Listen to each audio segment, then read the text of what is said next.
ভিতরটা পড়ে যাবো, তারপর ঘুমায় যায়, ওটা মানে ভিতরে মাথায় গিয়ে থাকে, ভিতরে মাথা হয়ে থাকে। যাই হোক, আপনারা জামাতে পড়বেন, আর জামাতে যারা পড়তে না চান তারা আপনারা নিজেদের পড়তে পারেন, অসুবিধা নাই। আমরা ন্যূনতম 6 নিয়ম 12 রাকাত নামাজ আদায় করব। 4 রাকাত পড়ব আমরা 70 বার দুরূদ শরীফ তেলাওয়াত করব। কয়বার? 70 বার করে আমরা দুরূদ পাক পড়ব, 4 রাকাত পড়ব। এরপরে সম্পূর্ণ মোনাজাত হবে।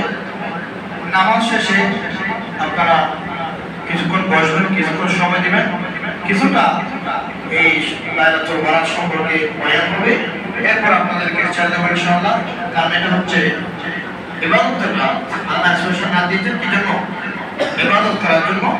এজন্য আমরা ইবাদত সারা রাত্রে যেন আমরা ইবাদতের মধ্য দিয়ে পাঠ করতে পারি এবং সময়গুলো কাটাতে পারি। আল্লাহ আমাদেরকে তৌফিক দান করুন। আমি বলি আল্লাহুম্মা আমিন।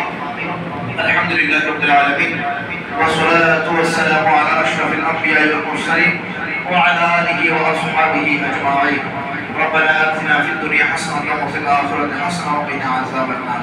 مولا করিম, আল্লাহ এতগুলো মুসল্লি, আল্লাহ আপনার বান্দাদেরকে নিয়ে, মুরব্বিদেরকে নিয়ে, আল্লাহ নওজওয়ান ভাইদেরকে নিয়ে ছোট ছোট বাচ্চারা সহ তুলেছে আল্লাহ। আল্লাহ আমরা অপরাধী, আমরা গুনাহগার, নালায়েক, নাচিস, আল্লাহ আপনি বিড়ি খেয়েও জানেন না। দয়া করে মেহেরবানি করে আল্লাহ আজকে রাতের ওসিলায় আমাদেরকে আপনি ক্ষমা করুন ইয়া রাব্বাল আলামিন। আল্লাহ আপনি আমাদের রুকু সিজদা তাসবিহ তাহলিল ইবাদত বন্দেগী কবুল আর মঞ্জুর করুন আল্লাহ। আল্লাহ যে সমস্ত আমাদের মুরব্বিরা, আমাদের বাবা মা বাবা দেশের মুরব্বিরা যদি প্রান্ত আমাদের সাথে হাত তুলতো, তারা কবরস্থান, আল্লাহ তাদের কবরকে জান্নাতের টুকরা বানিয়ে দাও। আল্লাহ আমাদের পরিবার পরিজনকে কবুল আর মঞ্জুর করে আল্লাহ।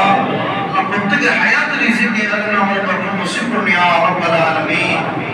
লা ইলাহা ইল্লাল্লাহ।